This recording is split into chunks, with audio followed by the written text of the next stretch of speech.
February 27th. Recording in progress. Good evening and welcome to the February 27, 2024 Eugene Planning Commission meeting. I'd like to call this meeting to order. My name is Jason Lear and I'm Vice Chair of the Eugene Planning Commission. I'd like to call on Commissioner Beeson for the city's land acknowledgement statement.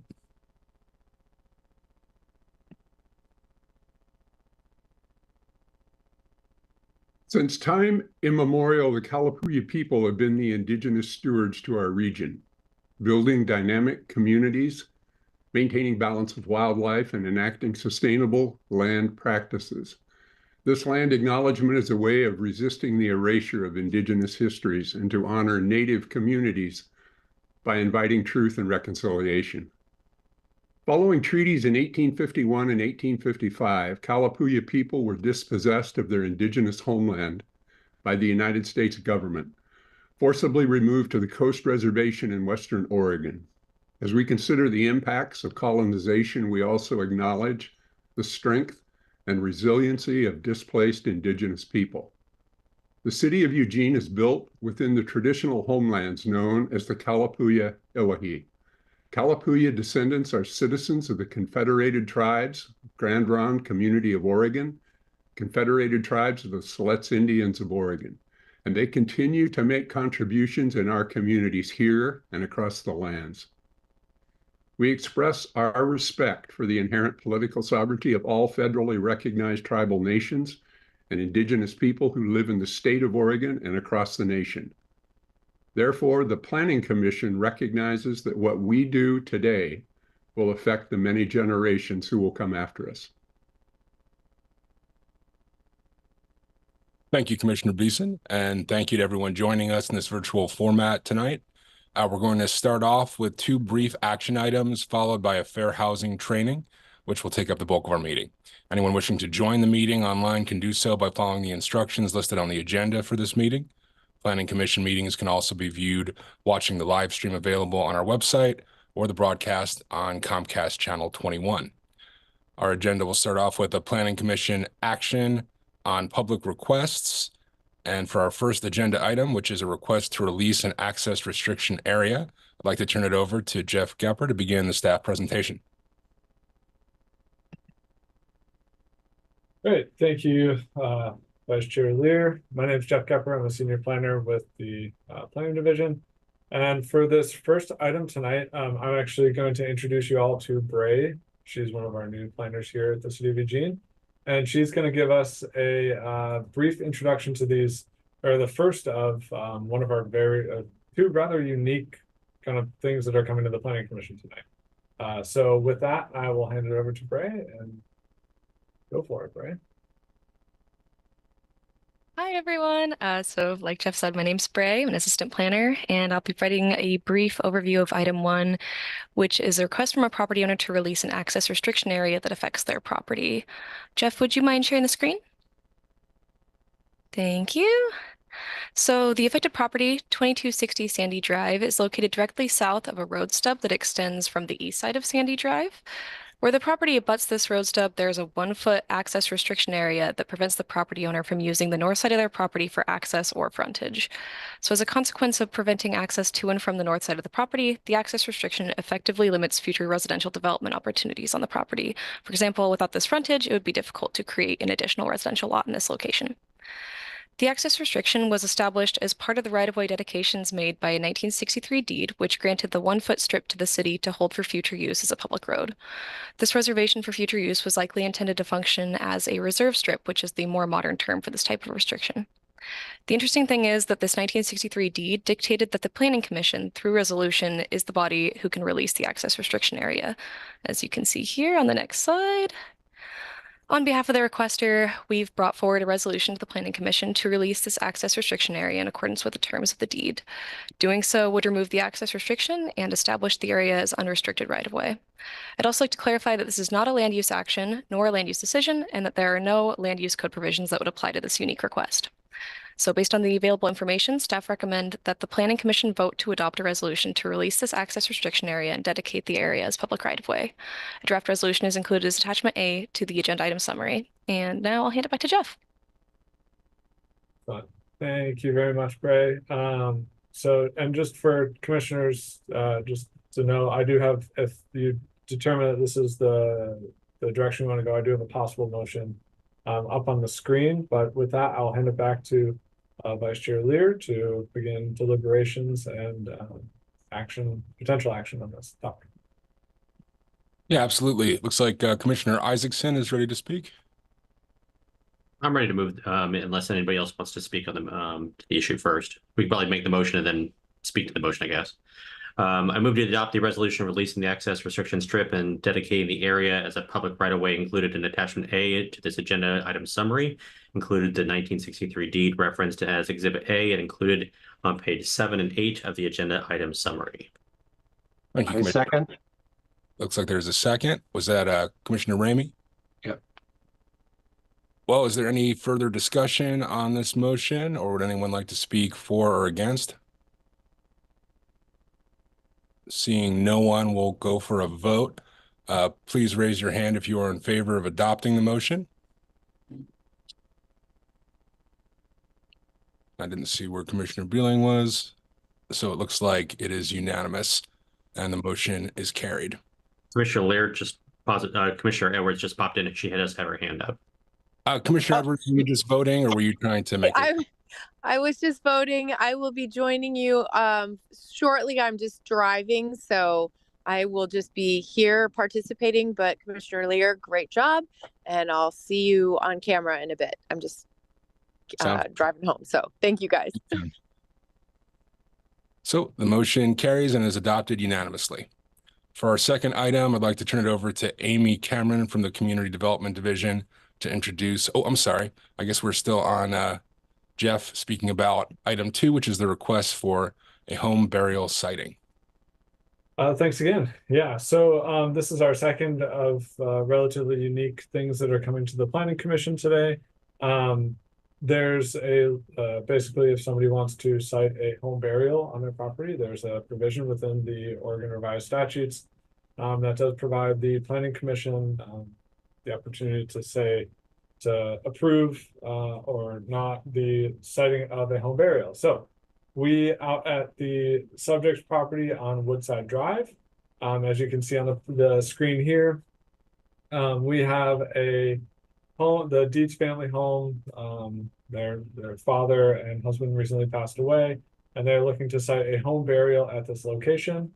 And so basically what that comes down to is requiring the Planning Commission's approval, which comes with, as we recommend, a requirement that they also record the exact location onto the property. And then under the statute, they're also required to notify future property owners and to be the actual property owners. As you probably saw in the agenda item summary, we did find that all of that is true. I will point out one point of clarification is that in the agenda item summary, you probably saw Exhibit B, which was the site locations. It was identified as sites 1 and 2. After further discussions with the property owner, we now better understand the request. The request is actually to just grant this approval to the subject property itself, being just basically that at the time of burial, they're going to determine a location and then record that exact location later. So not these two specific sites. They offered up these numbers basically saying, if the Planning Commission wants to identify an exact location, they could go to that. But to be clear, their request is for the subject property as a whole. And so as such, with the help of Emily Jerome joining us from the City Attorney's Office, we did craft two potential motions here. The first motion would actually amend the final order that's included in the agenda item summary today to essentially be consistent with the applicant's actual request, which is taking away those two site-specific locations and allowing it for the property as a whole for them to determine the burial site at a later date, or a soon date, I assume. But and then option 2 would be approving the final order as it's included in attachment A, which basically gives them the option of those two specific sites that they offered up. And so with those two motions before us, I will hand it back to Vice Chair Lear. Thank you, sir. Looks like Commissioner Bailing would like to make a comment as we enter some deliberation. Yes, actually, I just have a question. Reading the letter from the applicants, I wondered why not at this time include allowance for burial of the mother as well, Phil Dietz's wife, who is still living at the property and owns the property. And if she has an interest in burial in proximity to her husband, they're just going to have to turn around and come back to us again to get that approval. That is true. However, the request before us is only for Mr. Dietz, so I can't particularly expand their request without them speaking, and they were I don't believe they were able to attend this evening.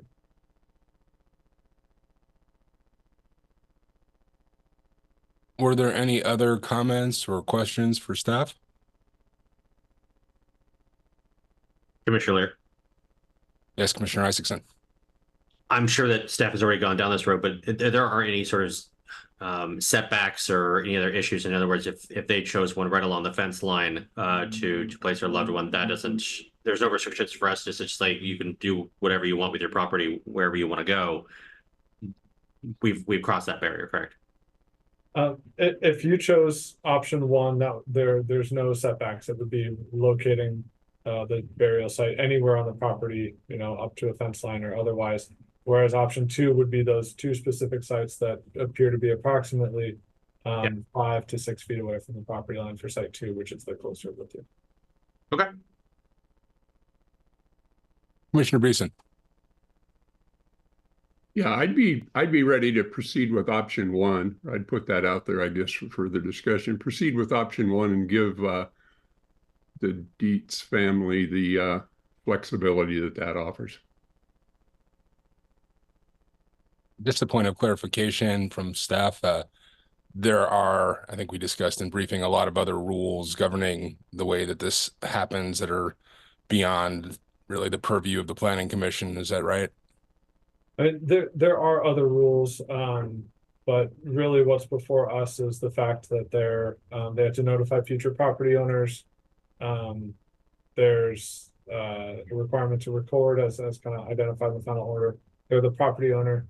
There's also a few other provisions that Eugene really has never gone down this road before, so we've never really set out any other regulations associated with this to my knowledge.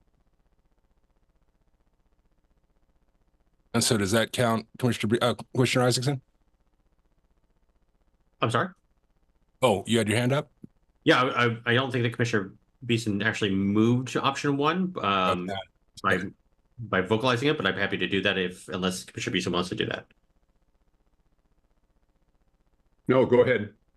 Okay, then I move to approve the final order included as attachment A to this agenda item summary with the following two changes.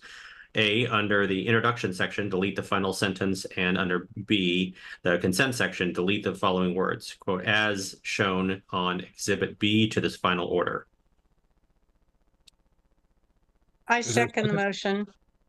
Commissioner Beeling is seconded. All in favor, could you raise your hands?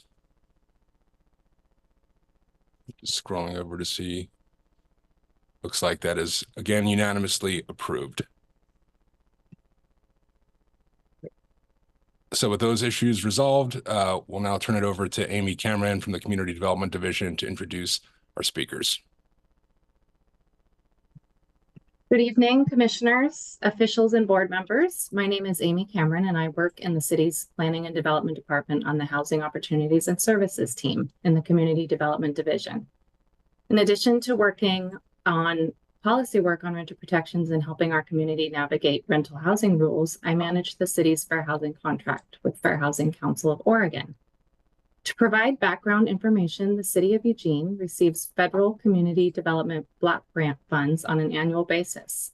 It's through the use of these funds that the city contracts with the Fair Housing Council of Oregon to provide fair housing trainings, materials, resources, and support their statewide fair housing hotline. A similar training took place in summer of 2022, and the city has since hosted 4 trainings annually on 4 fair housing topics, tailored to meet the needs of our community. We're circling back to this training for boards, commissions, and elected officials during a time when housing is one of the top 5 issues for the city to address to improve the quality of life, and with a newly published version of the Fair Housing Council of Oregon's Guide for Public Officials. This evening, we're pleased to have Mel Keller and Samuel Goldberg from Fair Housing Council of Oregon as our trainers. Mel Keller is an education and outreach coordinator at the Fair Housing Council of Oregon, covering the Willamette Valley. And prior to joining Fair Housing Council, Mel earned a master's degree in comparative politics from the London School of Economics and a master's in political science from UO. Her research focused on veterans' benefits in the United States and the intersections between veterans' benefits and social services and welfare throughout the 20th century.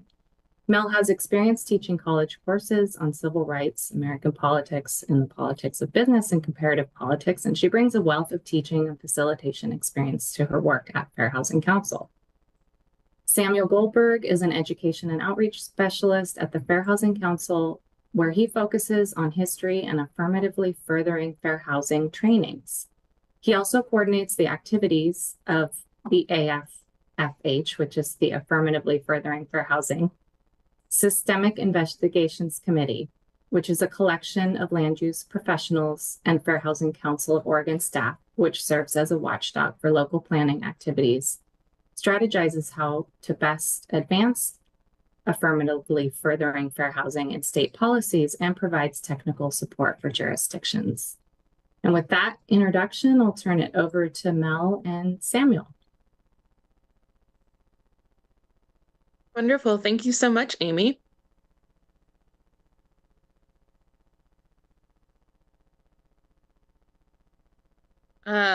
So hello, everyone. My name is Mel. I am excited to be here with you this evening. My colleague Samuel and I will be hosting this training. We're very excited to have these conversations, to talk about some really important issues, and to think through some next steps for the city of Eugene and how we can all create more inclusive communities.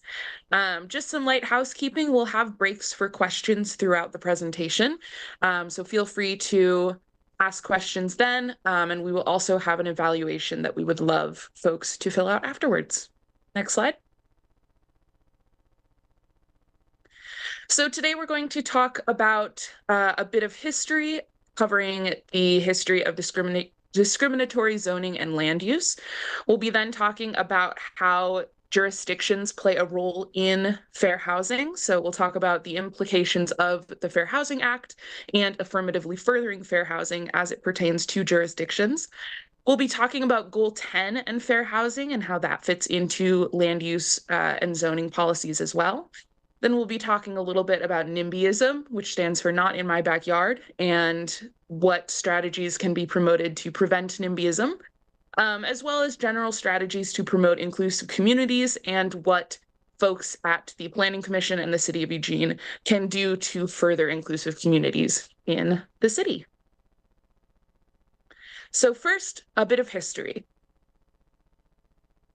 History books typically introduce the Pacific Northwest and Oregon as the Wild West, a mythical and unoccupied landscape that was once ripe with gold and potential for agriculture and industry. However, this framing of history is untrue. In the words of Don Ivy, the former chief of the Coquille Indian tribe, the Coquille have been here since time began. We have been here since the first human got here.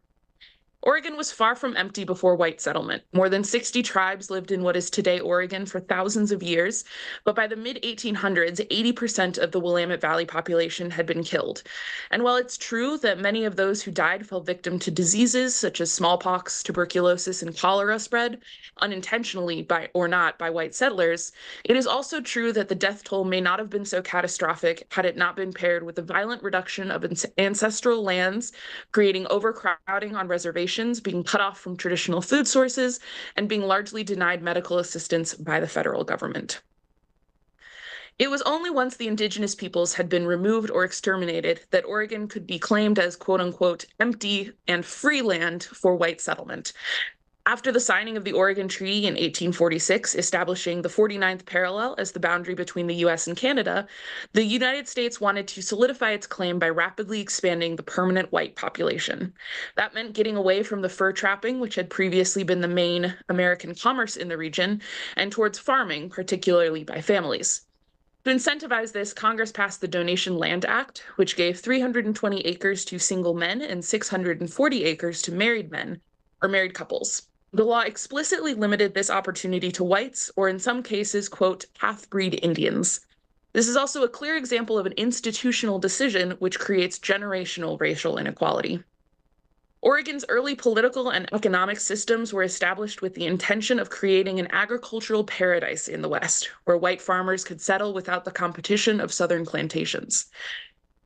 Robert Wilson Morrison, a white settler who arrived in Oregon in 1844, is recorded as declaring, "I'm going to Oregon, where there will be no slaves and we'll all start even." His statement is a reflection of the common anti-Black ideology shared by early Oregonians, who believed that the presence of any Black people, enslaved or free, would force the establishment of class distinctions and undercut the equal opportunities of white laborers. This vision also is reflected in the Oregon original state constitution, which banned African Americans from owning real estate or land or voting. And this language was not officially removed from our Constitution until 2002. And in 1849, Oregon passed official legislation known as the Black Exclusion Law to further bar African Americans from owning property or being residents. Article 35 of the adopted Constitution reads, "No free Negro or mulatto, not residing in the state at the time of this adoption of the Constitution, shall come, reside, or be within the state, or hold any real estate." This section was not eliminated until 1927, well into the Great Migration, when African Americans fleeing racial violence in the South moved to the Northeast, Midwest, and West.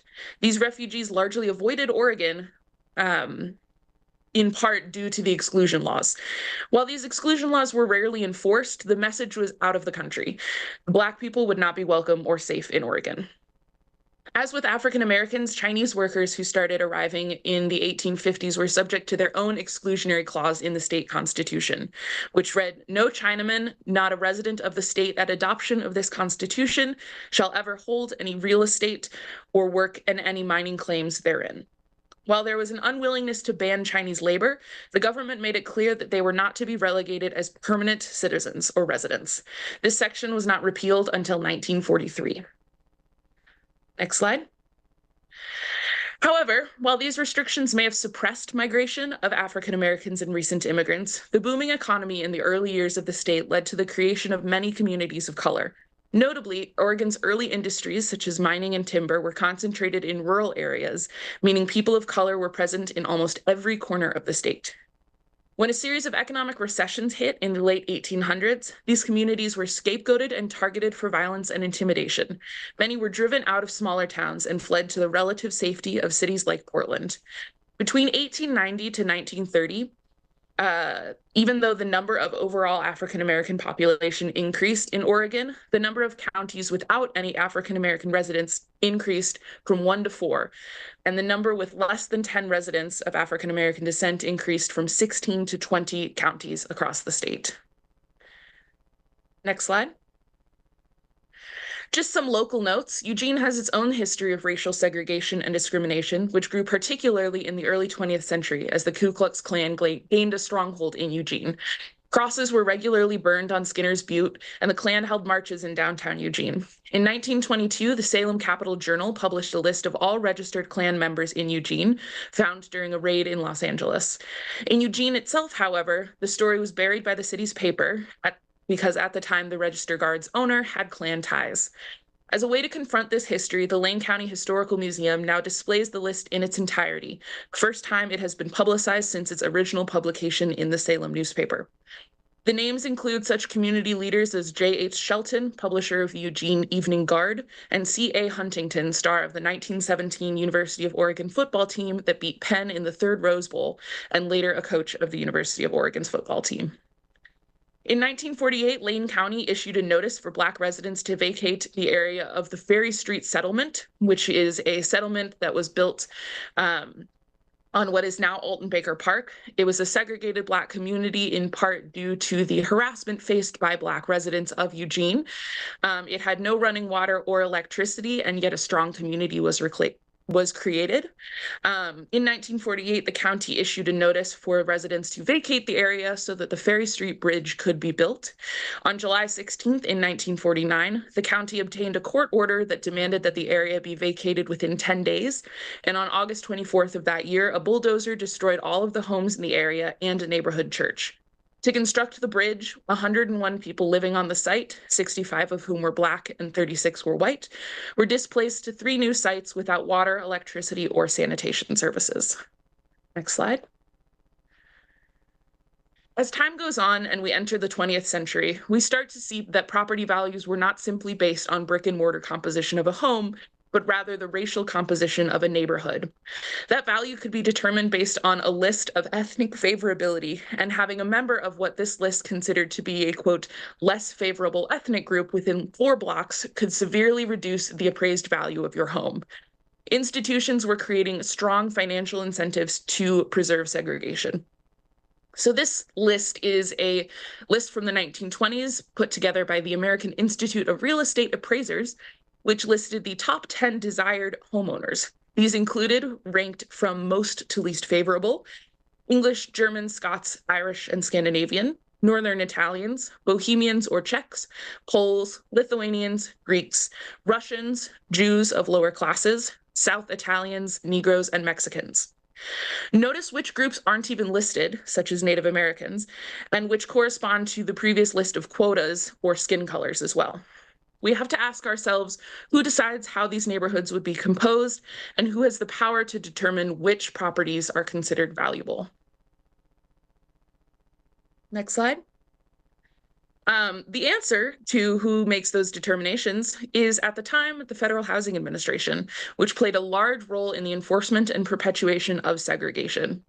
In 1936, the Federal Housing Administration published the Underwriting Manual, which incorporated segregation principles and biases to guide appraisers in loan risk analysis and established restrictive homebuyer policies. Neighborhood composition was enforced by restrictive covenants, which prevented the owners of real estate from selling or transferring property to Black folks or other minority races and various religions. These were often listed in the deeds of the homes themselves. And if you own a home that was built prior to 1948, you might find evidence of a restricted covenant within the deed. There's also a really great organization in Central Oregon called COBLA, the Coalitional Assembly of Black Leadership Assembly, I think. Cannot remember their name. They have done a lot of great work to try and erase deed restrictions and restrictive covenants in deeds across the state of Oregon. And they are always willing to help folks who find restrictive deeds in their policies and throughout their own home ownership deeds. Restricted covenants were deemed unenforceable by the Supreme Court in the 1948 Supreme Court case Shelley versus Kramer. Interesting note, Thurgood Marshall was an attorney on that case, and he was the first Black Supreme Court justice later on. Racial covenants, however, were also agreements made between local real estate agents that ensured non-white populations would be kept restricted to certain neighborhoods. So even if a Black family could afford to buy a house in a certain neighborhood in Eugene or in another city in Oregon, they might not be permitted to do so by real estate agents who were sworn to preserve the property values of that neighborhood. Because selling a home in a white neighborhood to a Black family was believed to adversely affect neighborhood property values, this practice furthered the myth that property values were determined by racial segregation, and that racial integration of communities would lead to crime, race riots, and violence. Guidance from the Federal Housing Administration Handbook, published by the federal government, officially states that, quote, incompatible racial groups should not be permitted to live in the same communities. Desegregation was considered a professionally irresponsible act, and mortgage lending policies prevented most residents within Black neighborhoods from owning their homes, leaving entire neighborhoods of minority renters vulnerable to gentrification and displacement in the future. Next slide. Another way that the FHA perpetuated segregation was through the loan homebuyer practices. Before 1934, Americans usually had to pay 50% down on a house to purchase it, which was unaffordable to most Americans. When the Federal Housing Administration started backing home loans in the 1930s, folks could pay a much smaller down payment and get a 30-year fixed mortgage, which made single-family homes a mass market product. However, these opportunities were not made available to all Americans. The redlining of neighborhoods in predominantly communities of color led to extreme racial inequalities in FHA loans. Between 1934 and 1962, of the $120 billion in loans made by the FHA, less than 2% went to non-whites.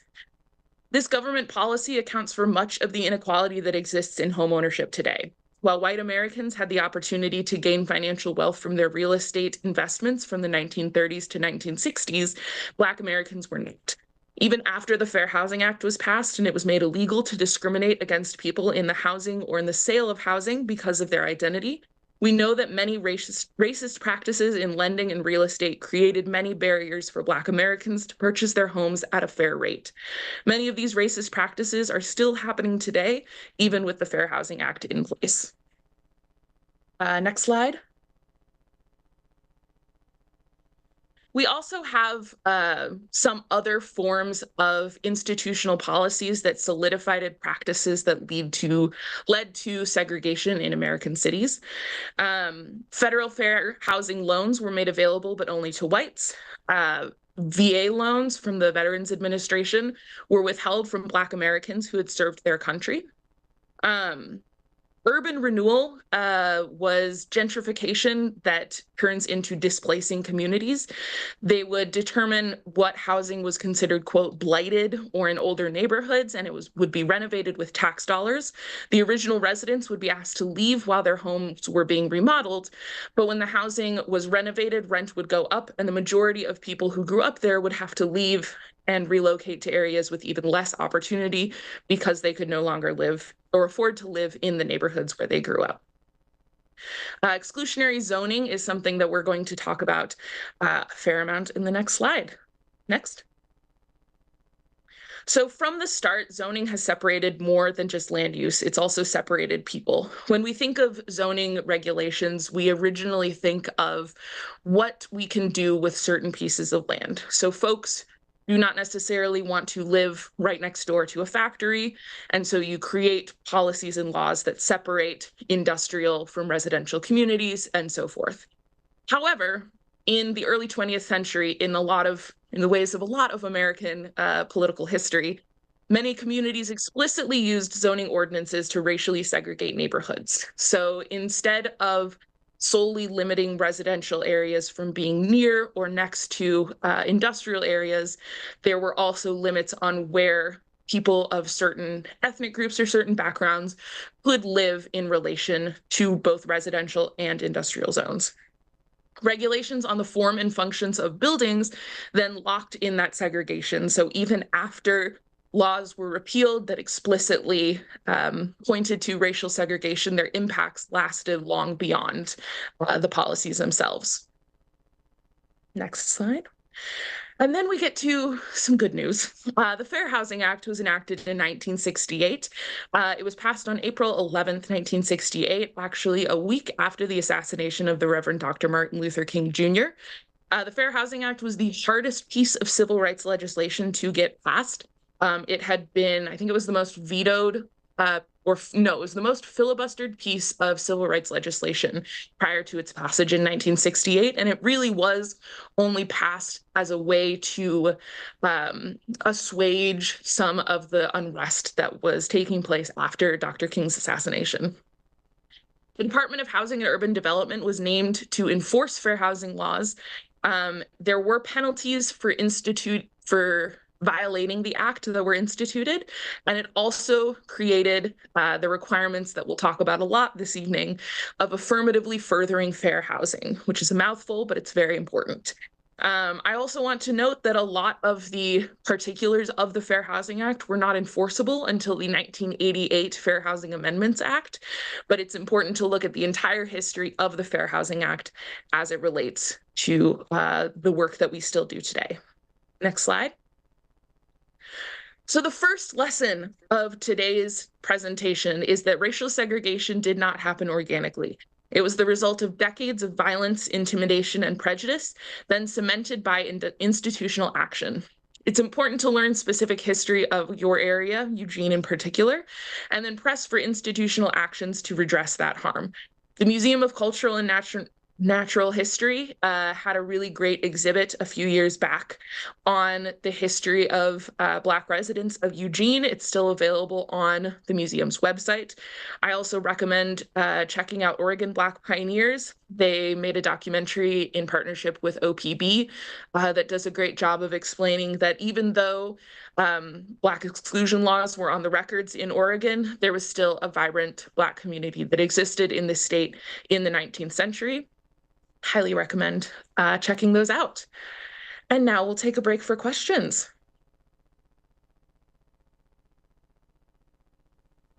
Looks like Chair Edwards has rejoined us. Would you like to take the helm, Chair Edwards? Be happy to. Wonderful job. Thank you. I'm looking for my screen that shows all my participants so I can see who has hands up. Okay, there it is. I don't see any hands. Wonderful. A quiet bunch, guys. Okay. Well, now we'll get into some of the technicals and I'll pass it over to Sam and we'll keep on going. Perfect. Yeah, Thank thank you. you. My name again is Samuel Goldenberg. I'm an education and outreach specialist. I am based in Portland, but don't hold that against me. I'm going to talk a little bit about the land use laws and how they tie directly into fair housing and the many connections between what you are doing on the Planning Commission and either the perpetuation of or hopefully the final resolution of a lot of the discrimination and segregation that we were talking about in the last section. So let's start with affirmatively furthering fair housing.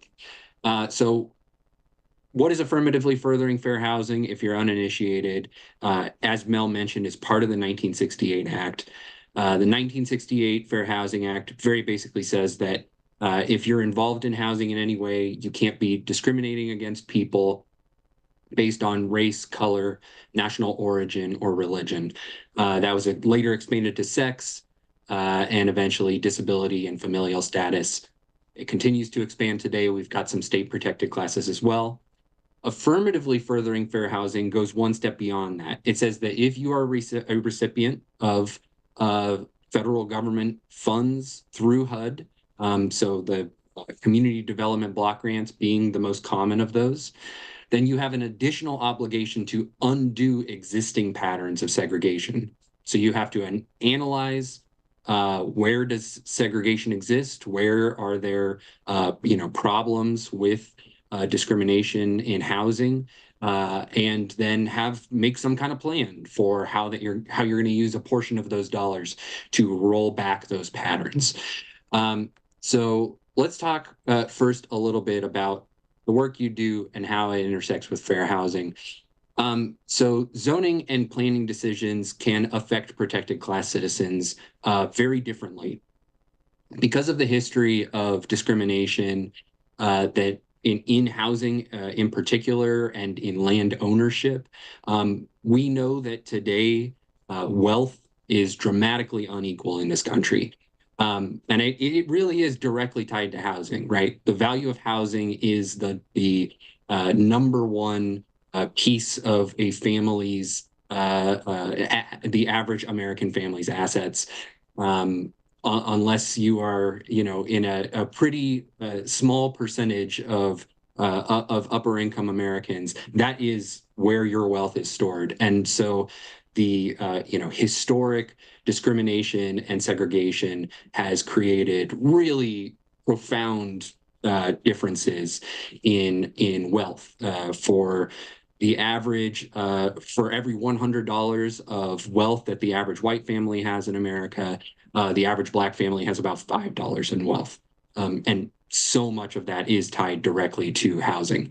And so any changes that you make to that system that is going to define a lot of what housing is worth where people can live is going to have a profoundly different impact on just, for instance, Black Americans versus white Americans. And these decisions last a really long time. They last, the lifespan of a building or a freeway. All of the land use decisions that we are making today are going to, ripple throughout history because the lifespan of this infrastructure is so long. So, the impacts of, for instance, precisely where I-5 was routed is going to have, still has impacts 70 years later. So some of the decisions that cities and counties make that have an impact on this are things like where housing can be built. As I was talking about earlier, how many people can live there? Familial status, as I mentioned, is a protected class. So that is one protected class that is directly impacted by that decision. We also know that certain races and ethnicities are more likely to have multi-generational families. And so a decision like occupancy standards are going to affect those particular groups differently than other groups. What kinds of materials must be used? Has a profound effect on the cost of construction and how affordable it's going to be. So if we want to increase housing affordability, this is a question that has to be addressed. What kinds of tax credits are available? Since the 1980s, the vast majority of affordable housing in this country has been funded through tax credits. So if those are available, where those are available are going to have profound fair housing implications.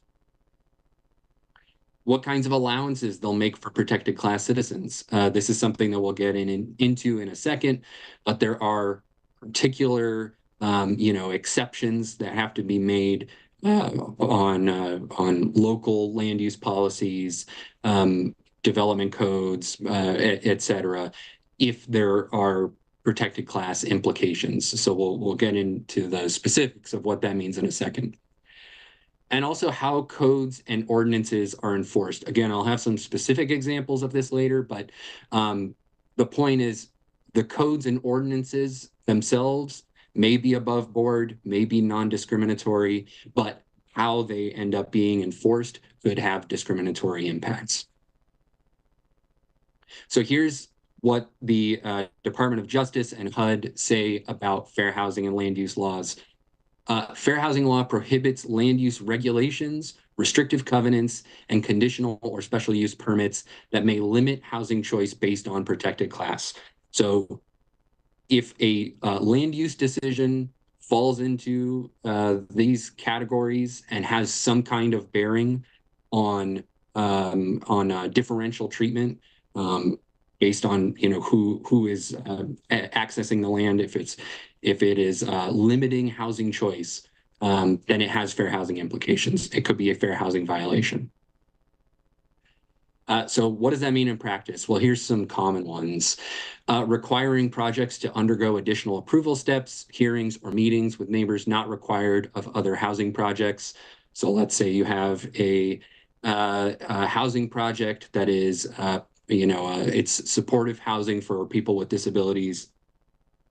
And it is being required to go through a bunch of approval steps that are not required of a similar project that happens to be market rate, right?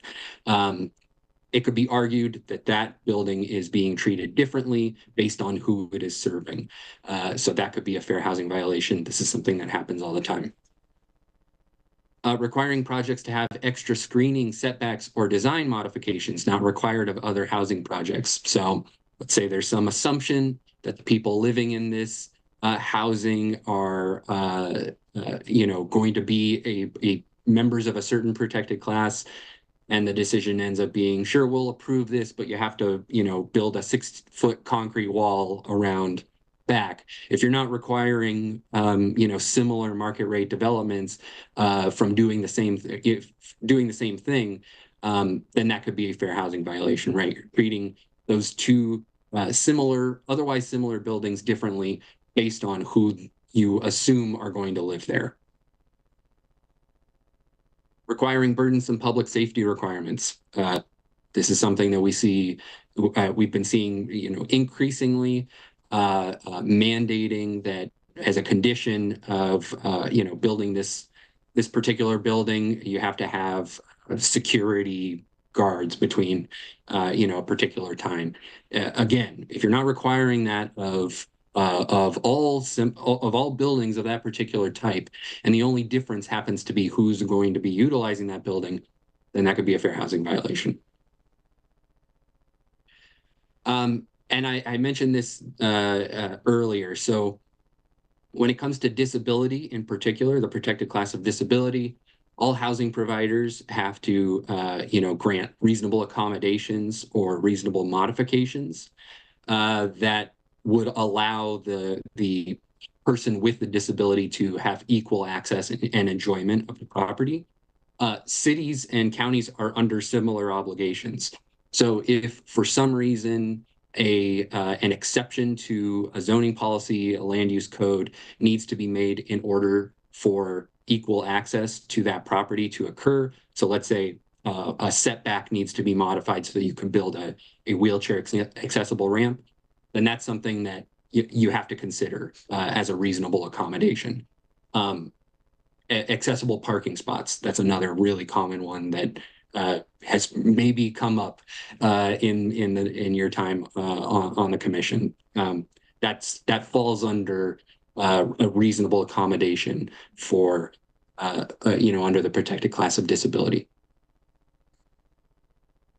And then we get into disparate impact. So disparate impact is a rule from HUD that has been blessed by the Supreme Court. This is legally actionable, although it's fairly rare that it gets enforced. But it is a practice that results in disparate impact on a group of persons or creates, increases, reinforces, or perpetuates segregated housing patterns because of race, color, religion, sex, disability, familial status, or national origin. What does that mean? Very simply, it means that the plain text doesn't necessarily matter if the results end up being discriminatory, right? So what does that mean? What are some common examples of that? Urban renewal, Mel was talking about that earlier. It's not necessarily that the urban renewal policy, specified, oh, we're trying to move people of this race, but that was the outcome, right? That was what ended up happening. That's how James Baldwin ended up saying, urban renewal is Negro removal. That's because of disparate impact. It wasn't necessarily that the policies specified that it was supposed to impact a particular race, but that was the outcome. Code enforcement, that was something that I was talking about earlier. There was an audit of in Portland of the policies and practices around property upkeep. And they found that there was this huge disparate impact towards people of color. And the reason, as it turns out, is because the property upkeep enforcement system was entirely complaint-based. So it's not that, Black and Latinx families were, having worse upkept properties. It was just that they were the ones who were the targets of the complaints. And so that, caused some reevaluation of how that system was done because of this, really obvious disparate impact. Exclusionary zoning. This is something that, again, we were talking about earlier, even once the explicitly racially segregationist zoning codes were no longer legal. I believe that was a 1916 Supreme Court case when those were thrown out. They ended up getting replaced with zoning practices that regulated the form and function. So this area that was previously designated Black neighborhood, this is now our multifamily neighborhood. Everything else, exclusionary single-family zoning. And that way you can lock in a lot of the segregation that already existed, but you don't have anything in the text itself that is explicitly discriminatory. And residency preferences. This is something that we're actually getting a lot of questions about recently. Having a particular housing project that says we are going to give preferences to people from this area. It's not impossible to do legally, but I would, suggest doing these things with caution, because what we have heard from the courts is that there's a presumption that because of the history of residential segregation, that having a residency preference that's not carefully tailored is going to lead to disparate impacts, right? Another specific example, right? A local zoning ordinance restricts housing with more than 3 bedrooms. This theoretically could have a disparate impact on larger families. So that would be discrimination based on familial status. And how do cities, analyze this, what's going on the ground, and if there's some kind of disparate impact going on? Well, I would point you to what I would consider a very good example of this kind of analysis. This is from the analysis of impediments to fair housing choice, which is part of the consolidated plan that Salem Kaiser did in 2019. So there's a bunch of different indexes that you can use, and they're broken down by census tract. So the one on the left is low poverty index. This is how likely is a person living in this particular census tract to run into people experiencing poverty, right? It's kind of a funky way to measure it, but that's what they ended up going with. So the lighter colors, the lighter the color, the more likely you are to experience poverty or run into someone who is experiencing poverty. Darker color means you're less likely to. The map on the right, school proficiency index. Again, lighter color means that the schools that are serving this area are lower performing. Darker colors means higher performing. So you could see same patterns very much in these two maps, right? West and South Salem have what would be considered, more favorable conditions. East and North Salem have what would be considered less favorable conditions. A couple more measures of this: labor market engagement index. So this is how likely you are or people in your household are to have a job. Again, same pattern, right? West and South, more likely to. East and North, less likely to. Environmental hazard index. This is how likely you are to be exposed to pollution. Unfortunately, there's more census tracts that don't have data, but we can make an inference based on what we can see that South and West, you are less likely to be exposed to pollution, and East and North, you're more likely to be exposed to pollution.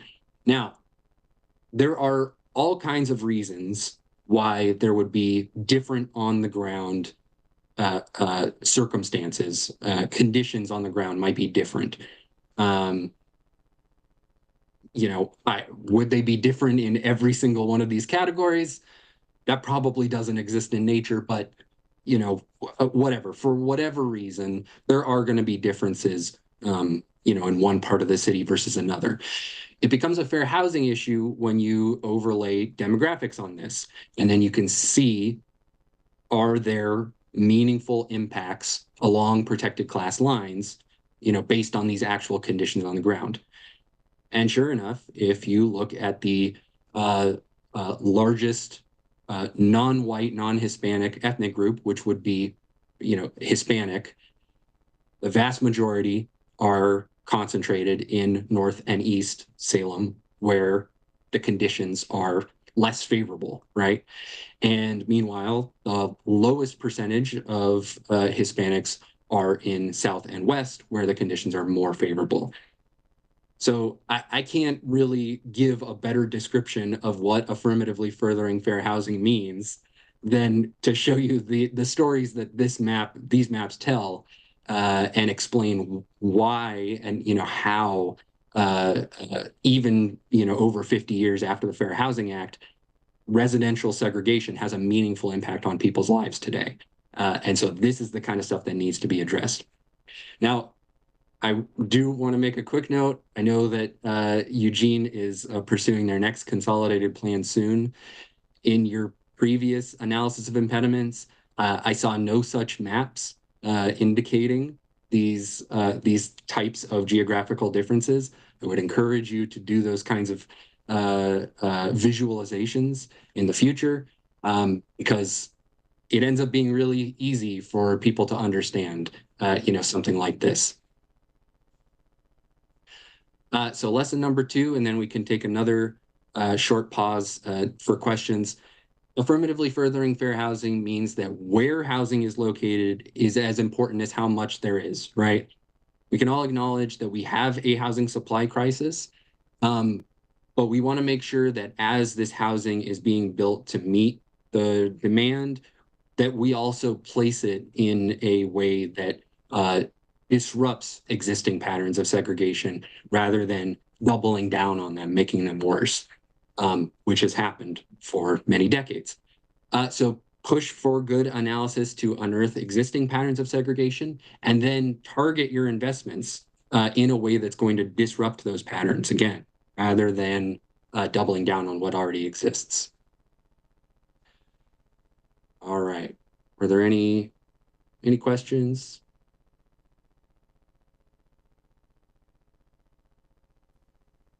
I'm not seeing any hands, but We can have more discussion at the end too, if that's what you're more comfortable with. I'm totally fine with that. Let's get into specifics of the way that the Oregon land use system has an impact on fair housing. First, I want to talk about clear and objective standards. I think that this is something that you're all familiar with in concept, but maybe not in practice, how this has an impact on fair housing law. So ORS 197-307 states that development codes must follow clear and objective standards. They should not be subject to subjective analysis, right? There shouldn't be any guesswork, basically, for an applicant, for a developer, or for the commission on what these particular regulations mean. It should be predictable, the result that comes out of that. There's also this provision that the regulations may not have the effect, either in themselves or cumulatively, of discouraging needed housing through unreasonable cost or delay. There are some exceptions, historic districts, of course, and then also downtown Portland, just because this isn't really a system that's designed for that kind of dense high-rise development. But virtually everywhere else in the state, these clear and objective standards apply. Now, cities, of course, can offer an alternative track to approval.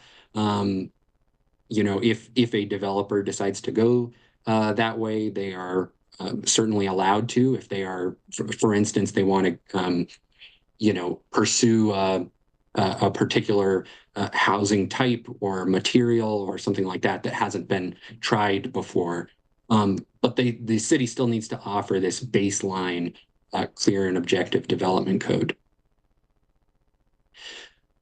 So here's an example in practice of why this is so important. So this is from, I believe, last year. It might have been late 2022. There was a Land Use Board of Appeals case regarding a multifamily development in Salem that the city blocked.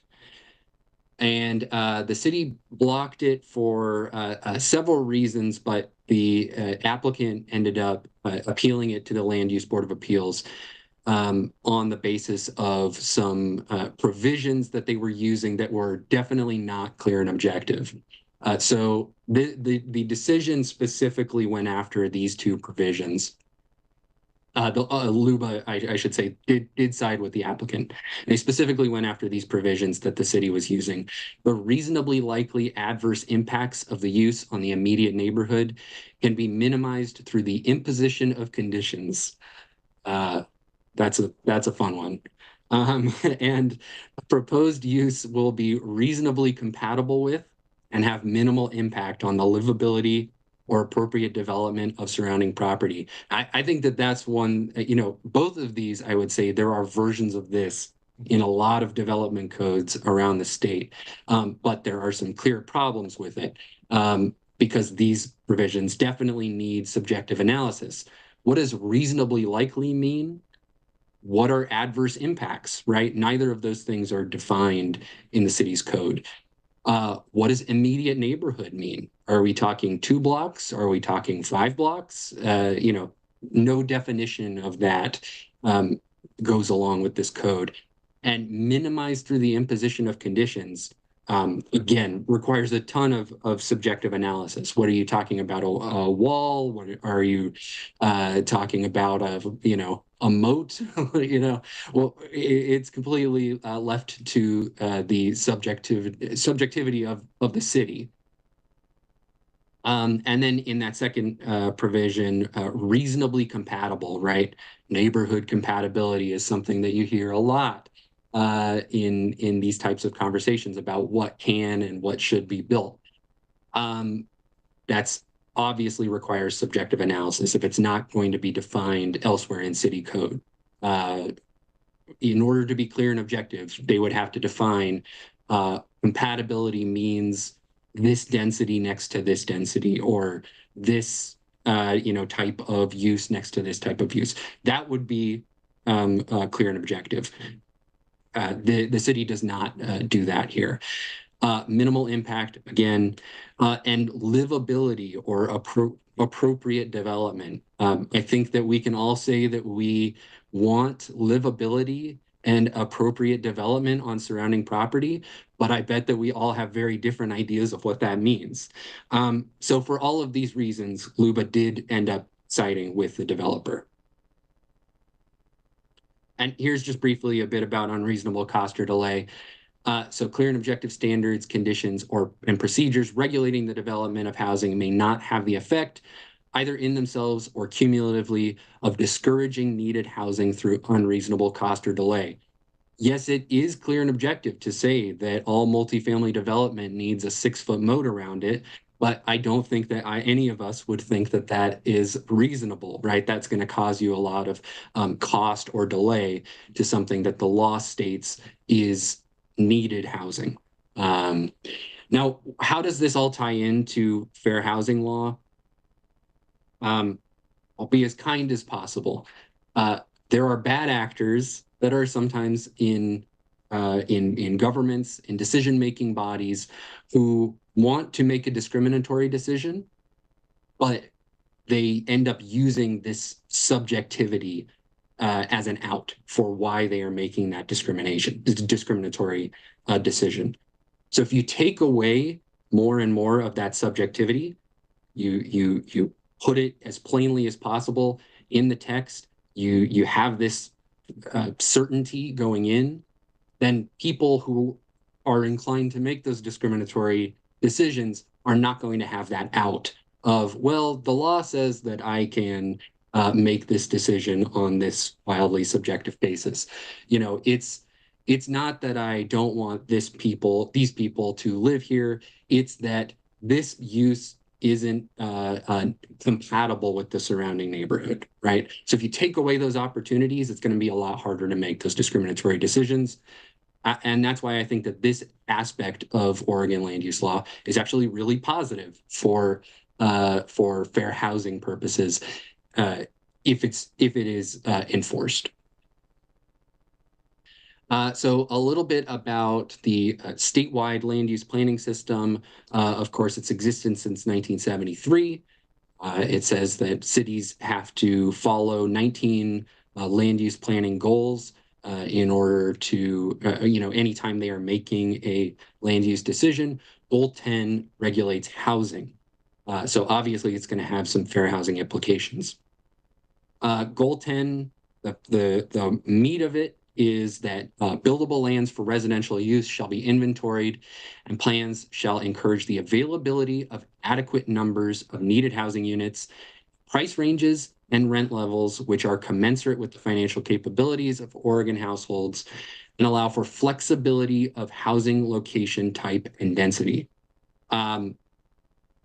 It's a little wordy, but I think that says it all, right? How we plan for housing needs to be responsive to the people who actually live in the community. So adequate numbers of needed housing, price ranges and rent levels, as I mentioned before, because of the history of racial discrimination and segregation, there are wildly different levels of family wealth. So we should be building housing that is actually responding to the affordability needs of different families. And flexibility of location type and density. That sounds a lot like AFFH to me. That's affirmatively furthering fair housing in action, because it's saying that different types of housing that are able to serve different people can be put in different places, right? We're not locking them in to a geographical spot. In practice, this relies on a housing needs analysis. I'm sure you're all familiar with that. I believe that Eugene's next housing needs analysis is going to be in 2026. Now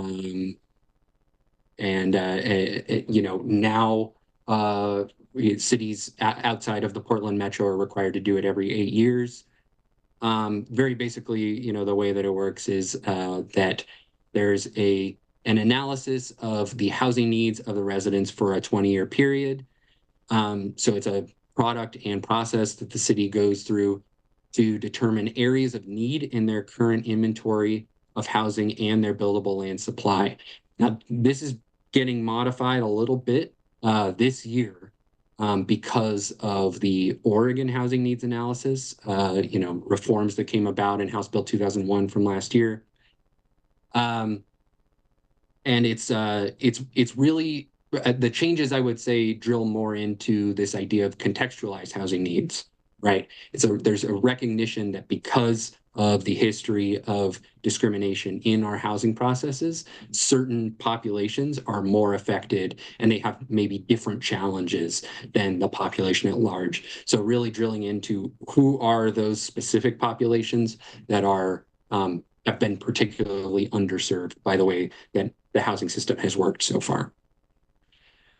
And then 1 year after that housing needs analysis, a housing production strategy comes about. So again, Eugene's is going to be 2026, 2027, a housing production strategy, but will be required to be produced. Cities over 10,000 population are required to adopt one of these housing production strategies. It's a list of specific tools, actions, and policies that the city is going to undertake over that next 8-year period. There's specific fair housing pieces that were written into housing production strategies.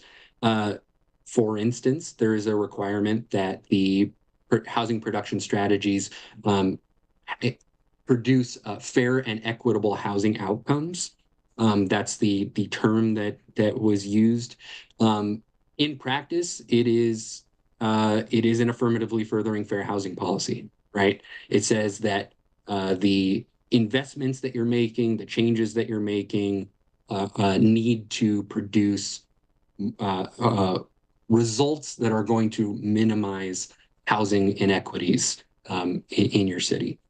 There's also a requirement that the city at least consider ways to increase accessible housing in the city. And that's very briefly what I'm going to talk about next. I'm just doing a time check. I think we're all right.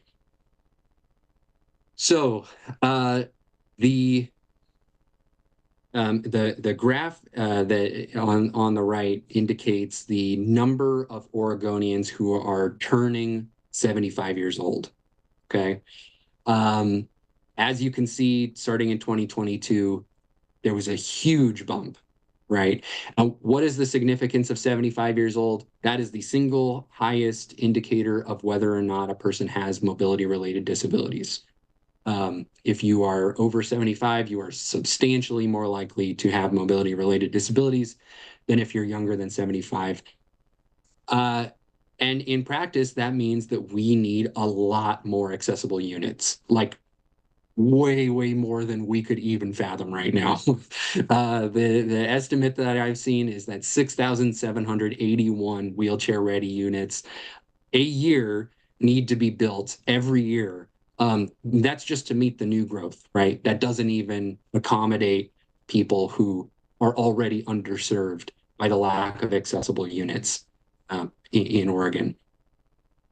I'll also say it's much more affordable to make units accessible from the beginning than to retrofit. There are 7 different standards of what qualifies a unit as accessible.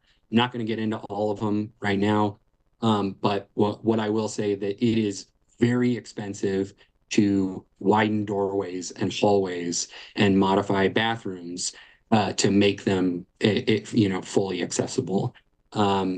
It's a lot more expensive to do that than just to build them accessible from the start. Now, because of a quirk in our policies, accessible units are by and large segregated in this country. The reason is because the only requirement for accessible units at the federal level comes from the Fair Housing Amendments Act of 1988. And it said that qualifying multifamily developments, which it defined as 4 or more units, need to have at least one fully accessible unit as part of that development. The problem is that because of the history of exclusionary zoning, developments with 4 or more units are almost exclusively in multifamily zones. So you're creating a system of de jure segregation for these accessible units rather than integrating them throughout a city, throughout residential neighborhoods. So House Bill 2001 from 2019, that's the middle family bill, or middle housing bill, I should say, could change that, right? Quadplexes, larger middle housing developments are now required to be allowed in single family zones in larger cities like Eugene. So there's definitely the possibility that that could flip that dynamic so that what was a policy that was creating accessible units but in a segregated pattern could actually start integrating them. Now, that's a big if. It remains to be seen, how many quadplexes are going to be built, how many how often this is really going to come up. But cities can offer, and in fact are required to at least consider incentives for developers to build accessible units. The Fair Housing Amendments Act even says in its text that law, that baseline requirement should not be seen as a floor, or it should not be seen as a ceiling, but as a floor, right? It specifies that states and local governments could create more restrictive, I should say more enhanced accessibility policies in their city. So it is a floor, not a ceiling. And accessible units can also be prioritized for people with disabilities as a preference policy. We saw that in Portland with the FAIR ordinance. I would say, generally we say be very careful about preference policies.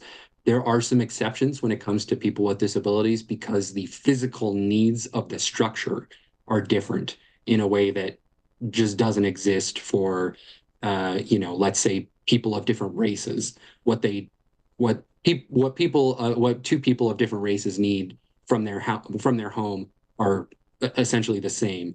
But that's not necessarily the case for someone with a disability versus someone without a disability. So preference policies are still suspect, but not explicitly disallowed by the Fair Housing Act. Lesson number 3, and then I'm going to turn it back over to Mel. Goal 10 means that producing adequate quantities and types of housing which meet the actual needs of current and future residents should be central to every land use decision that jurisdictions make. Happy to take questions if there are any.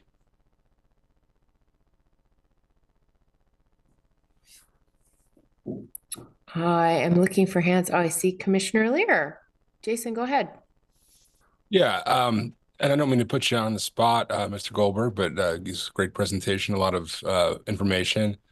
Do you have a percentage of the population in Eugene or statewide or both that are in need of accessible housing? Oh, I don't, but that is something that is required to be in the contextualized housing need.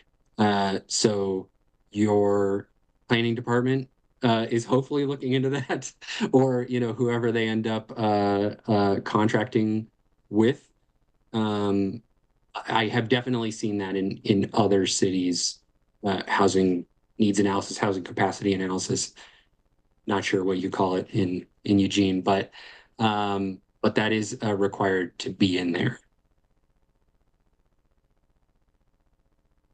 That is an excellent question. Any other questions? I don't see any hands.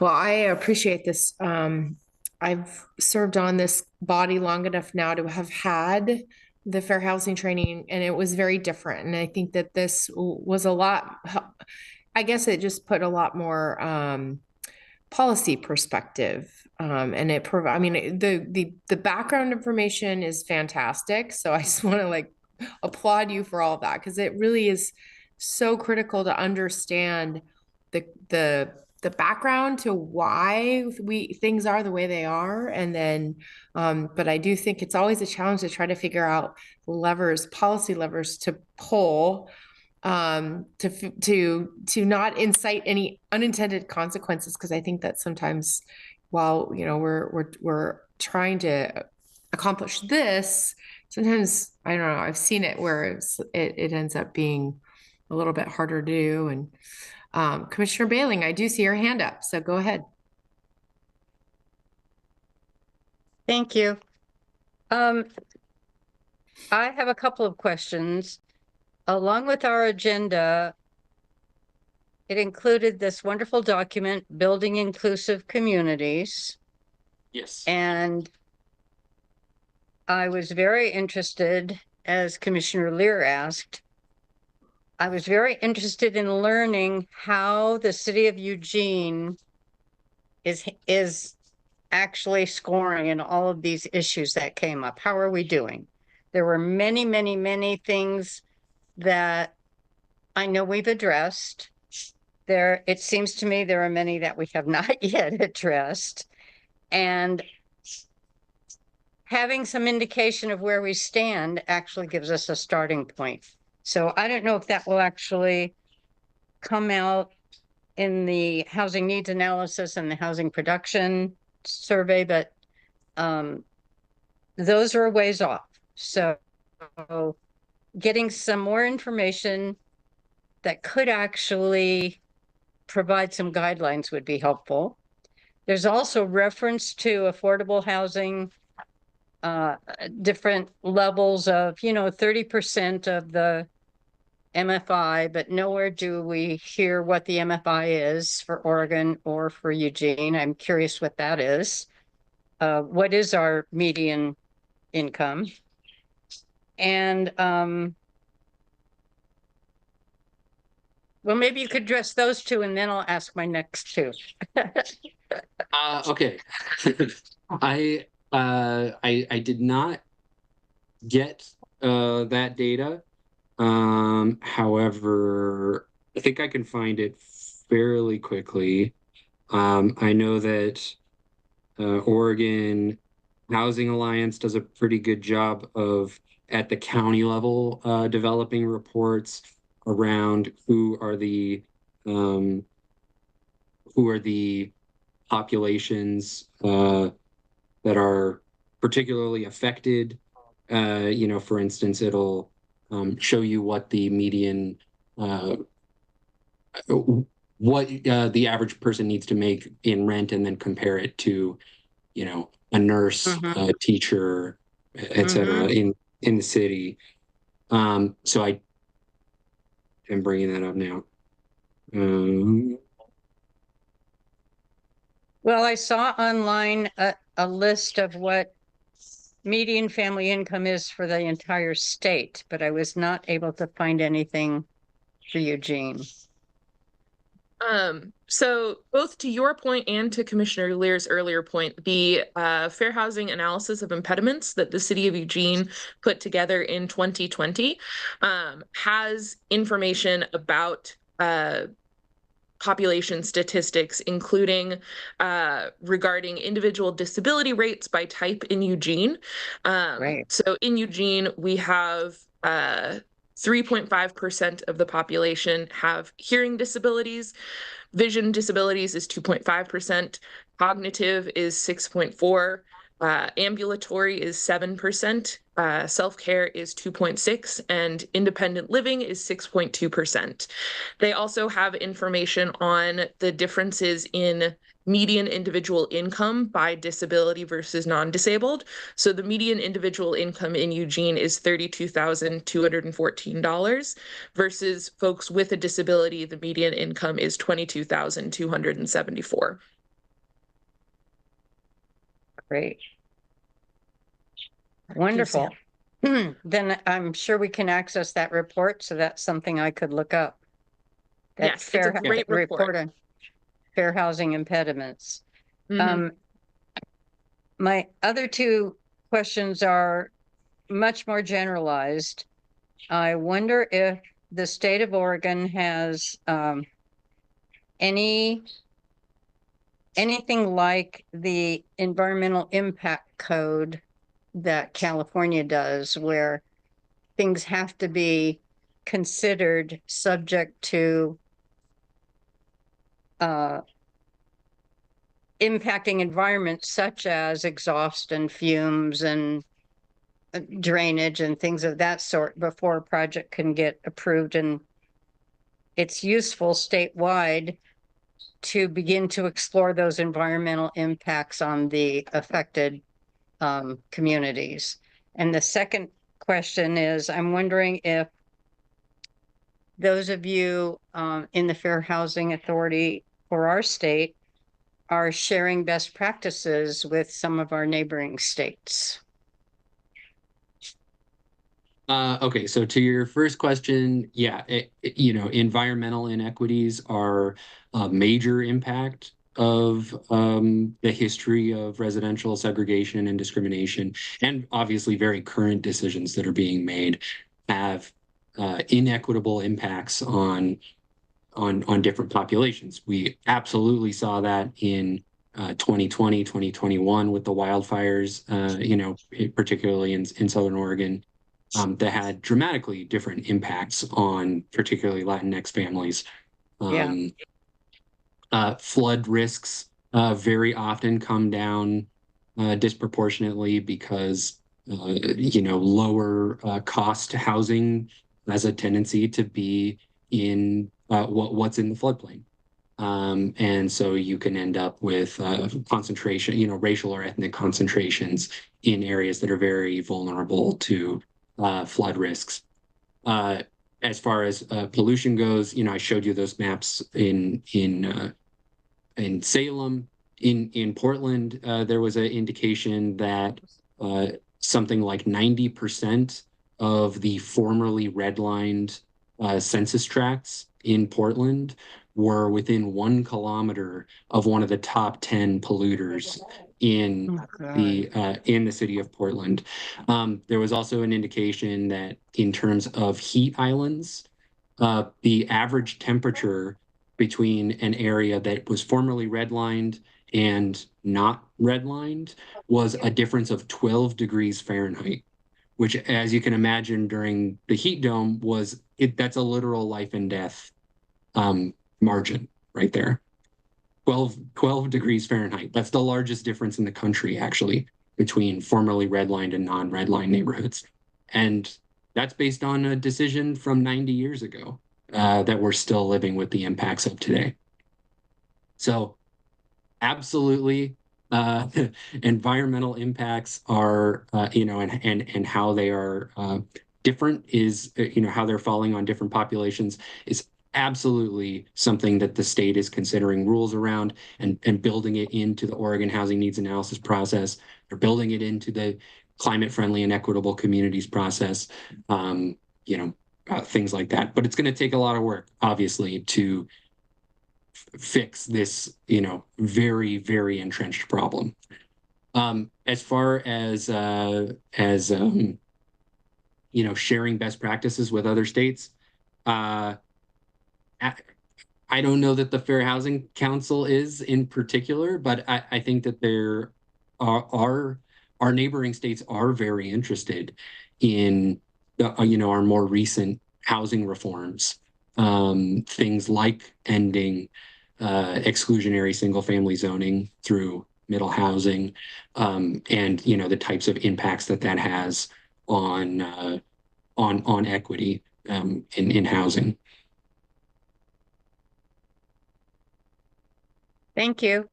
Yeah, of course. All right, I think we're going to move to the last section. Oh, got one more. Oh, we got Commissioner Beeson.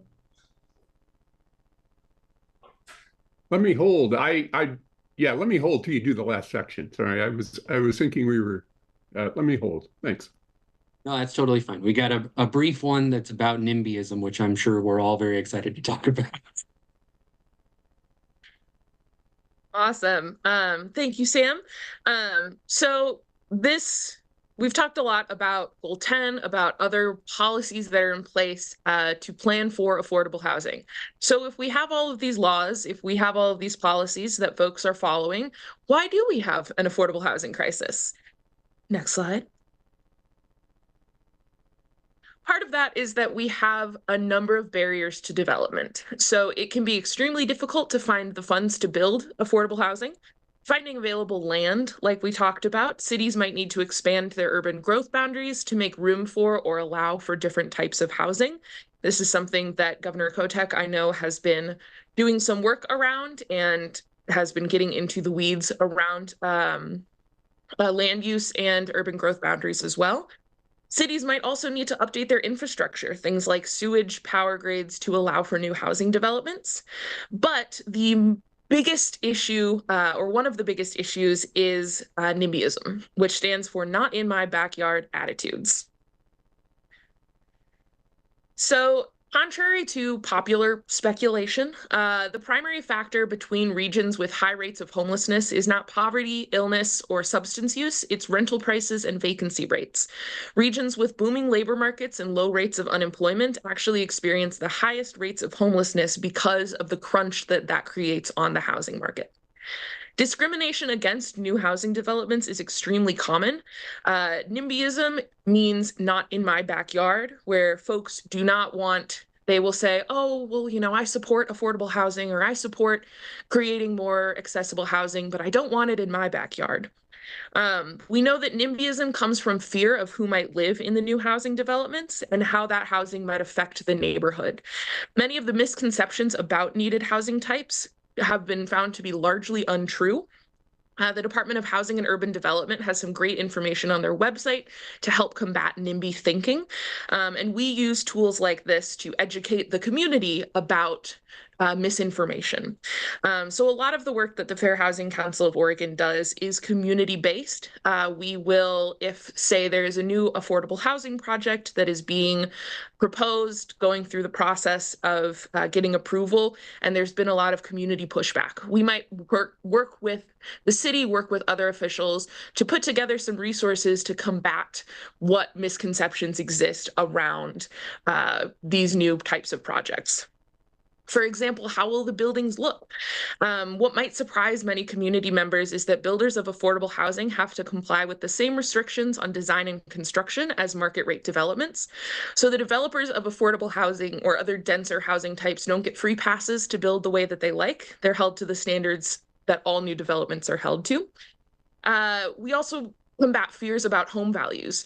The Journal of Planning Literature came out with a great study that's a review of 17 academic studies that go over the course of 40 years regarding the impact of subsidized housing on neighborhood property values. The author of that study concludes that housing that was acquired and rehabilitated as affordable housing has actually had a positive effect on nearby property values. And subsidized housing has no effect on nearby property values when it is sited in healthy and vibrant neighborhoods, when it was dispersed, and when it has responsive and responsible management.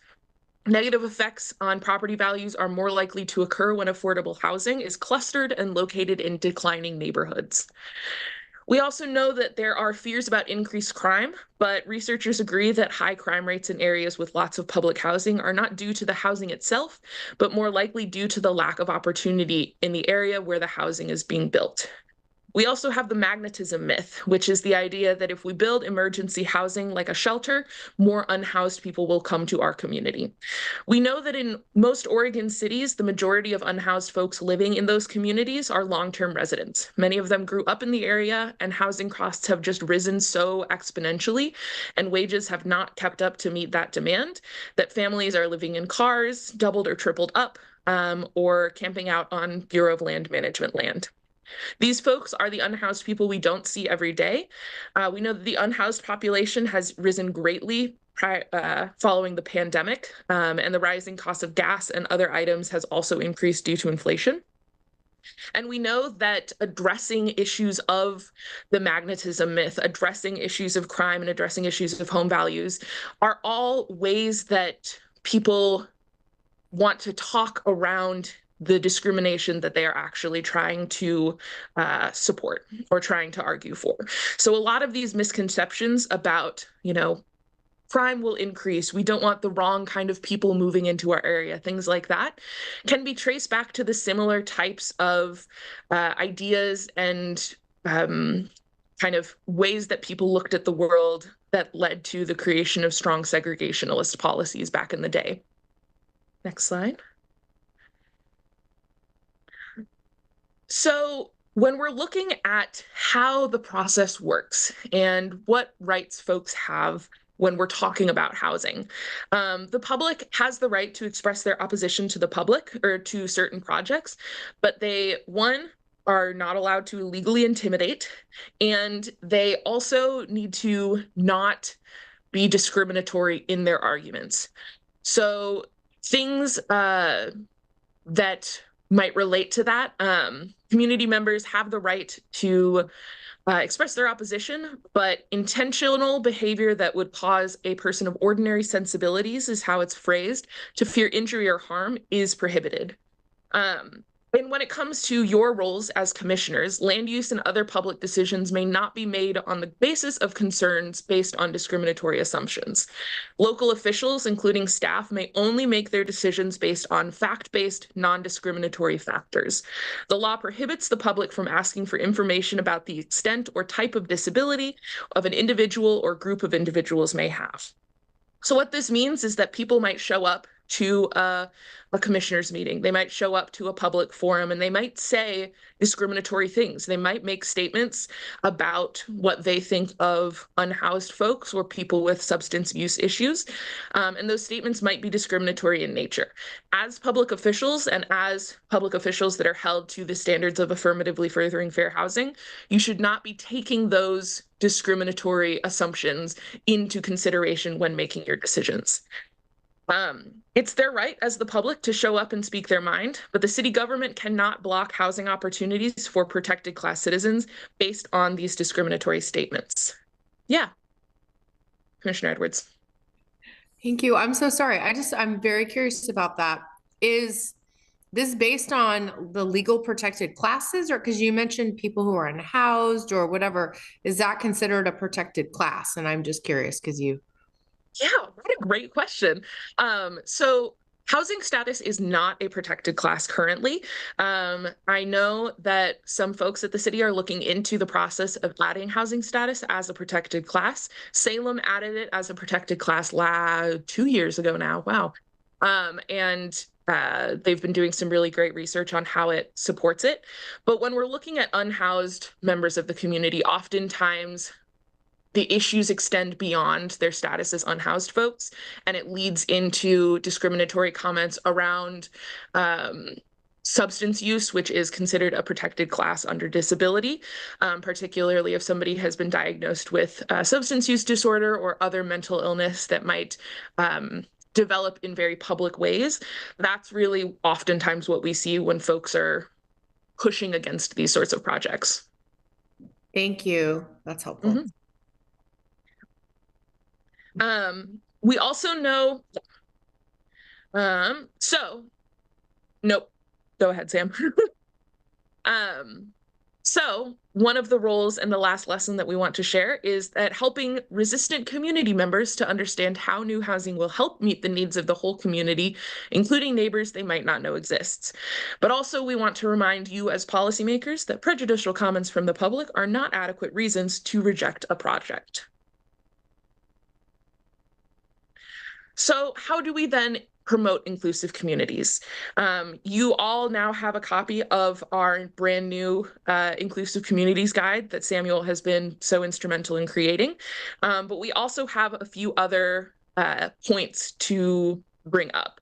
The Oregon Housing Needs Analysis, which was part of House Bill 2001 in 2019, nope, in 2022, last year.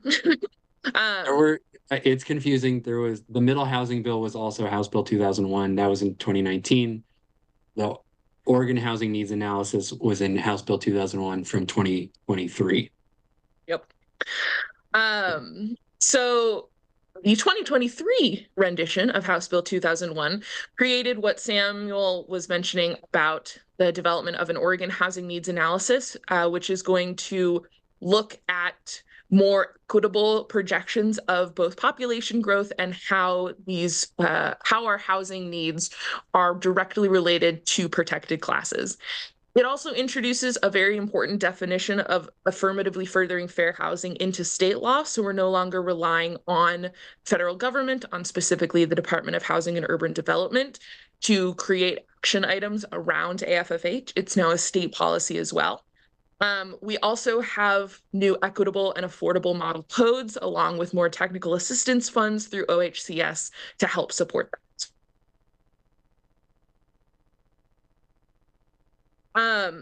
Fair housing analysis is a really important part of how development can help meet needs identified by the housing production strategy. So these are just some questions that we want to leave you with for thinking about how this information can inform your work on this commission. What demographics are concentrated in Eugene? What strategies might be used to desegregate these areas? What kinds of housing is missing, and how can we promote the development of that kind of housing in Eugene? And what kind of zoning changes might we need to make to promote the development of housing in Eugene? Of course, you do not have to do this alone. We are here to help. We are happy to help look through codes and zoning changes through a fair housing lens. We can help identify discrimination. We have a lot of data. We'll be sometime this spring, hopefully, coming out with our State of Fair Housing report, which will cover the data that we've seen and the work that we've done over the past 10 years, and how the trends have changed in terms of who's reporting housing discrimination, how we're addressing it, and what the outcomes are. We also provide educational materials and can do any sorts of trainings like this one, or trainings that are more geared towards, say, community members who might not be supportive of a project. We would love to chat with folks and try to dispel some of those myths. And then we also provide advocacy and enforcement services. So if people are experiencing discrimination, if there are cases of discrimination or issues that you have heard of, you can always send folks to our website to report claims of discrimination. Samuel and I will also when we send out this PowerPoint, our emails are here, and you are welcome to email us at any time with any questions you have as well. We're happy to be a contact for you all. And with that, we'll open it back up to questions again.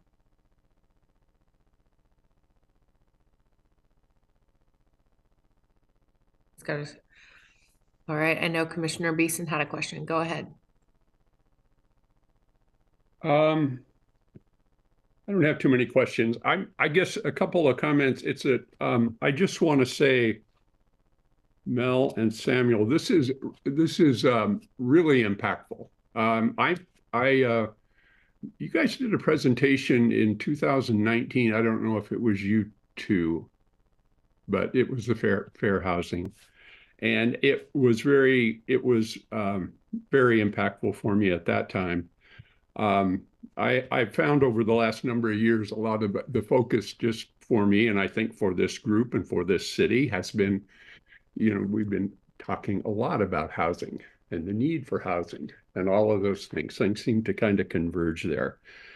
So anyway, I find it very helpful. One of the things I've been trying to do, I guess, is to put it as best I can, into how it might apply to the work that we do here. And that's primarily, I think, is kind of in the area of land use planning and the land use codes and some of the legislative work we do with respect to code amendments on land use and so on, particularly as they pertain to housing. So I'm finding myself trying to pay more attention to that as each year goes by and how we address that. I've heard some questions about I guess what I want to say, it seems to me that the city of Eugene has got a wealth of information about and data, plans and studies, and this is all very good, but a lot of information about housing and about our population and about the various groups that live here. And it seems to me the need is just overwhelming. And I hate to get border on getting a little hyperbolic about it, so I kind of won't. But we had a presentation on severe rent burden recently. And you read some of the stuff from the state, how we're 140,000 housing units short in some period of time here.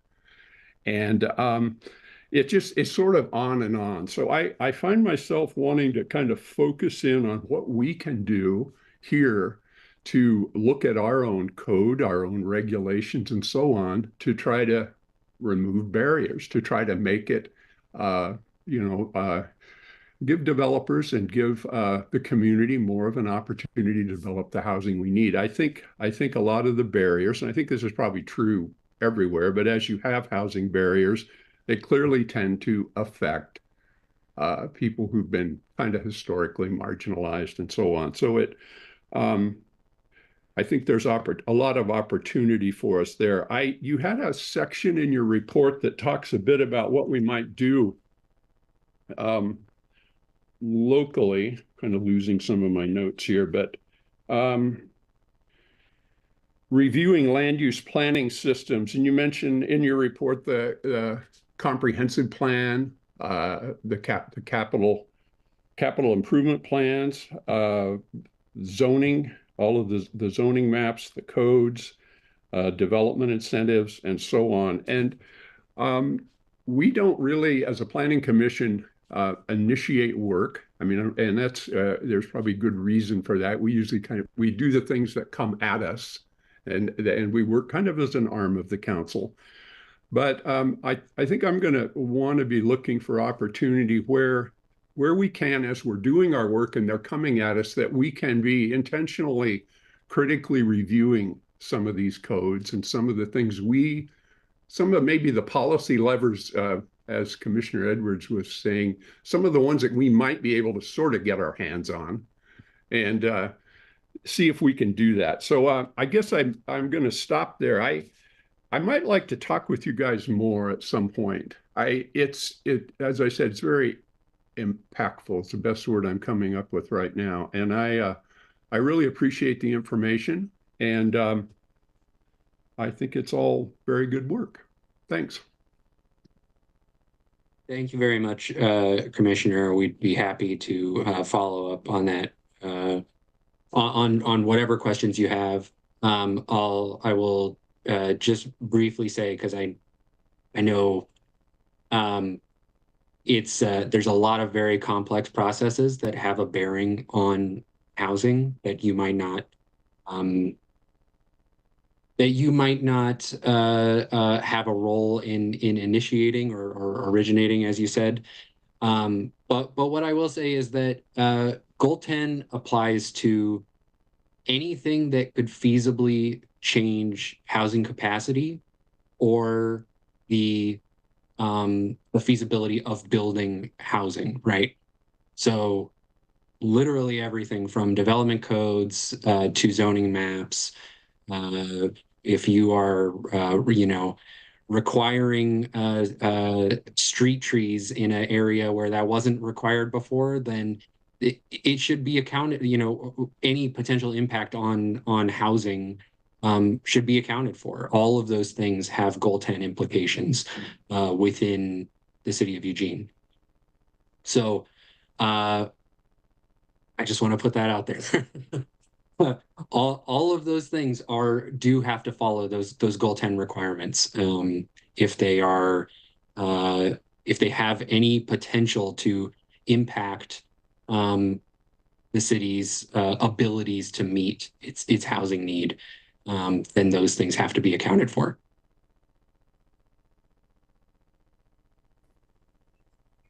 Thank you. Commissioner Bailing, you had your hand raised. Did you have something or? Yes. Okay, go ahead. Along the lines of what we can do and begin to do, I'm delighted to learn that you have additional trainings and educational materials, and have a question perhaps for Alyssa, that if it has not yet been done, that we feed this potential connection to Fabio and the groups doing the neighborhood planning for both the Bethel area and the university area, because it should be a part of the conversation and inform our planning process. I appreciate that suggestion, Commissioner Bailing. And, we can actually, well, there's a couple things. We have the video for tonight, so we can definitely offer that. And I know that other groups are also receiving training, so I can talk more with Amy and Fair Housing Council folks to see, what options there are for that. But at the very least, we have the video from tonight. So thank you for and that. If it's all right with Fair Housing and with planning, I'm happy to share it with the area board for my neighborhood, since we're moving into this planning process. I'm excited. Yeah, thank you. I appreciate that. I'll say, in addition to the rather extensive 20-something page land use planning guide that you received, we have a nice 4-page one that is maybe a little more public oriented. It really digs into what are the principles of that link between fair housing and land use planning, and what's really important for housing advocate to understand of how to interact with the land use process to build a more inclusive community. So I'd be happy to send that over as well. I think that a well-educated community of housing advocates, it's not just good for the community. I think it's good for you as you're doing this work, right? The housing needs analysis, housing production strategies, all of those have community outreach components. And the better prepared those communities are to respond to your questions, the better your results are going to be. So I think that we all have an incentive to better educate the public and the people who are going to be the most impacted by housing decisions, to get them ready to be a part of this process and, you know, really get in the game as far as these land use processes that, let's be honest, have been pretty opaque in the past. Yes, and just to add to that, I am located in the city of Eugene, so if there's ever any sort of outreach, anything y'all want me to do with community groups, I'm happy to be the boots on the ground for the Fair Housing Council. All right, thanks, Mel. Any other questions, comments? Thank you guys for this very insightful training. I think at this point, I'm going to move to our next agenda item, which is items from staff. And I see Alyssa and can call on you to see if you have anything to share. Yep, just a couple of things. One, you don't have any more meetings until April, so you've got a nice, a longer spring break than usual. We have a meeting scheduled on April 16th. Don't have a topic for that one yet, so it's also possible that one will get canceled. But you're definitely meeting on April 30th, and that is your retreat. So Commissioners Edwards and Lear, I'll be reaching out to you about that. And then just related council items. So the middle housing remand, that action will be, the hearing was the 20th of February, and that action will be March 11th. And then on March 12th, again, is the River Road Santa Clara joint public hearing with council and the Board of Commissioners. So it's again, I think I mentioned before, it's a little slower on the meeting, but that's because there's a lot of internal work going on with the Urban Growth Strategies project, which includes our housing capacity analysis, our housing production strategy, and all the work, a lot of work that was actually mentioned in today's presentation, and then also the comprehensive plan updates, which includes a new housing chapter. So all very related to what you heard about today, but you'll be hearing again more about that over the year. So thanks. Okay, thanks, Alyssa. Any items from the commissioners? Don't see any. All right, well, with that, I'm gonna let us have 8 minutes back. So I'll go ahead and adjourn our meeting. Look forward to seeing you soon. Thanks, everybody.